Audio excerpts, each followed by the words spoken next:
ब्रह्मपुर प्रसिद्ध बुढ़ी ठाकुराणी यात्रा रे दोलकुची ब्रह्मपुर सहर गलीकंदी अस्थायी मंडप रे विजय करिसंती मां बुढ़ी ठाकुराणी। ब्रह्मपुर सहरर प्रसिद्ध मां बुढ़ी ठाकुराणी यात्रा आरंभ हो जाइछि। गुरुवार मध्यरात्र रे मांकर बापा तथा यात्रार परिचालक समेत शताधिक सहरवासी विराट पटुआर रे मां को मुख्य मंदिर रे पहुंचीथिले।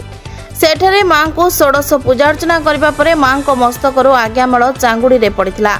यार किंवदंती अलगा। एहा परे मांकर आज्ञामाल थिबा चांगुड़ी को आनी अस्थायी पीठरे स्थापन करा जिबा परे आरंभ होइतिला मांक यात्रा। शुक्रवार बडी भोरु देसी बेहेरा स्थित अस्थायी मंडप रे विराजमान करिसंती मां। एबे बाप घरे 26 दिन रही पाइबे पूजा अर्चना।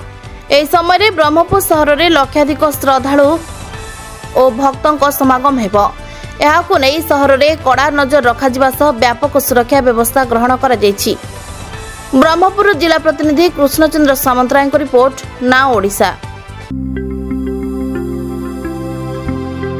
लेटेस्ट न्यूज अपडेट पाई www.nowodisha.com को लॉगिन करंतु।